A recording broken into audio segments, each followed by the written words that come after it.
আমি ভাঙড়ের বিধায়ক হিসাবে সর্বপ্রথম যে খুনটা হয়েছে, যে মানুষটা রাজ্জাক খাঁকে যে খুন করেছে, এর চূড়ান্ত প্রতিবাদ করছি। সাথে সাথে প্রশাসন বন্ধুদের বলবো, রাজনৈতিক কর্মী না দেখে ভাঙড়ের একজন কর্মী মানুষকে খুন করা হয়েছে, এই হিসাবে তদন্ত করা হোক। যে বা যারা যুক্ত একটা ওনা ছাড় পায়, তাদের সর্বোচ্চ শাস্তির ব্যবস্থা করা হোক। আমরা বারবার ভাঙড়কে চাইছি বোম গুলিমুক্ত ভাঙড় হোক, হিংসা অশান্তি মুক্ত ভাঙড় হোক। দুর্ভাগ্য আমাদের, ভাঙড় ডিভিশন করার পরেও ভাঙড়ের মানুষকে এই ধরনের খুন হতে হচ্ছে দুষ্কৃতীদের দ্বারা। এখন শওকত মোল্লা সাহেব রাজনীতি করছেন, তিনি আইএসএফ কে আমাদেরকে দেখে দেওয়ার চেষ্টা করছে।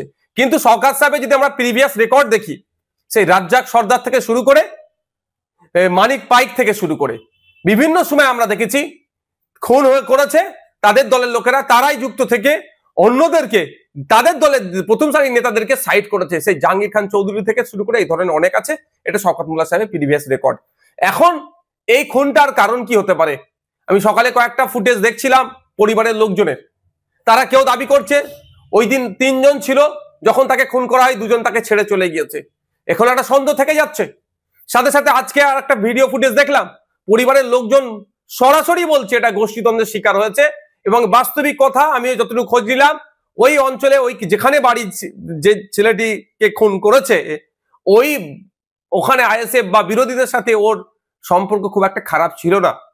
কিন্তু আমি যতটুকু খবর পাচ্ছি, এই লোকটি যাকে খুন করেছে ওরা, আপনার একদা সময় আরাবুল ঘনিষ্ঠ ছিল, প্রেসার দিয়ে চাপ দিয়ে এখন শওকত ঘনিষ্ঠ করেছে। এবার এই সুযোগটা কে নিয়েছে, এটা তদন্ত সাপেক্ষ।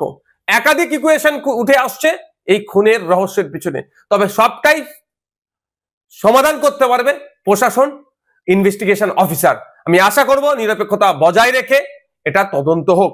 আর সাথে সাথে এটাও বলে রাখছি, পরিবারের সাথে আমি যোগাযোগ করার চেষ্টা করছি, পরিবারের সমত নেব। পরিবার যদি চাই সিবিআই ইনভেস্টিগেশন হোক, পরিবারের হয়ে প্রয়োজনে আমি মামলা করব সিবিআই ইনভেস্টিগেশন করার জন্য।